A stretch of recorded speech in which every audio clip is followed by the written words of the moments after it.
আসসালামু আলাইকুম। Breaking news. আসন্ন ইউনিয়ন পরিষদ নির্বাচনের নতুন নতুন আইন পাস হতে চলেছে, আমরা অনেক আগে থেকে শুনতে পাচ্ছি। তবে এখন পর্যন্ত নির্বাচন কমিশনের পক্ষ থেকে খসড়া প্রকাশ করা হয়নি। আর এই প্রসঙ্গে একটি পত্রিকায় বলা হয়েছে যে স্থানীয় সরকার নির্বাচনে আচরণবিধি হালনাগাদের উদ্বেগ। কি বলছেন বিশ্লেষকরা? এখানে নির্বাচনের আচরণবিধি সম্পর্কে এবং কবে নাগাদ এটি সম্পর্কে প্রজ্ঞাপন জারি হতে পারে, সকল কিছু আজকে আপনাদের মাঝে জানিয়ে দেওয়ার চেষ্টা করব। আশা করি ভিডিওটি মনোযোগ সহকারে শেষ পর্যন্ত দেখার চেষ্টা করবেন। আর আমাদের চ্যানেলটিতে নতুন হয়ে থাকলে অবশ্যই চ্যানেলটি সাবস্ক্রাইব করে রেখে পাশে থাকা বেল আইকনটি অন করে রাখবেন। এই খবরটি আজকেই প্রকাশ করা হয়েছে। এখন থেকে বিস্তারিত দেখতে পাচ্ছি, বলা হয়েছে যে স্থানীয় সরকার নির্বাচন সামনে রেখে আচরণবিধি হালনাগাদ করেছে নির্বাচন কমিশন ইসি। এই মাসের মধ্যে জানাতে হবে মতামত। এরই মধ্যে খসড়ায় প্রার্থীর অঙ্গীকারনামা তুলে নেওয়ার যোগ্যতার মাপকাঠি প্রশ্নবিদ্ধ হবে বলে মনে করছে অনেকেই।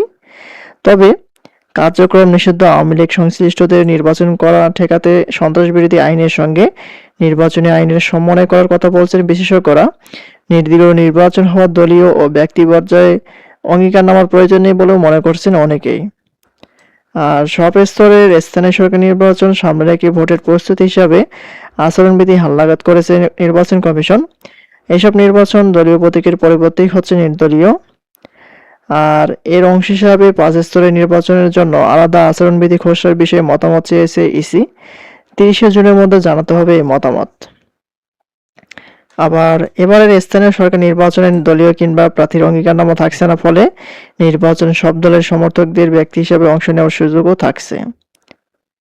নির্বাচন কমিশনের সাবেক যুগ্ম সচিব ডক্টর মোহাম্মদ শাহজাহান সাজু বলেন, যেহেতু এটি আর রাজনৈতিক পর্যায়ে নেই, কাজেই আওয়ামী লীগ, বিএনপি বা যার যে দলের সমর্থক তারা নির্দলীয় নির্বাচন করছে, যেহেতু প্রতীকী নির্বাচন হচ্ছে না, সেক্ষেত্রে কেউ যদি দলীয় পরিচয়ের বাইরে গিয়ে নির্বাচন করে এতে সমস্যা হওয়ার কথা না।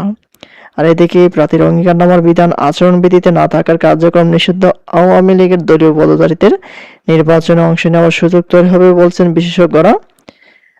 নির্বাচন বিশেষজ্ঞরা ডক্টর মোহাম্মদ আব্দুল আলিম আমাদের যে সন্ত্রাসবিরোধী আইন, সেখানে কিন্তু ব্যক্তি পর্যায়ে অর্থাৎ নিষিদ্ধ সংগঠনে যারা জড়িত তাদের কথা এখানে রেফার করা হয়েছে।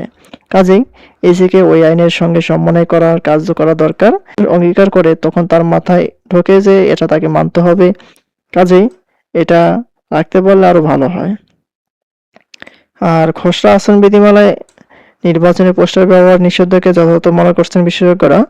সংক্ষিপ্ত করা হয়েছে মাইকের ব্যবহার। আর জাতীয় সংসদে নির্বাচনের মতো স্থানীয় সরকার নির্বাচন ও আচরণ বিধিমালা লঙ্ঘনের দায়ে প্রার্থিতা বাতিল করতে পারবে ইসি। এগুলো হচ্ছে ইউনিয়ন পরিষদ নির্বাচন প্রসঙ্গে আজকের সর্বশেষ আপডেট।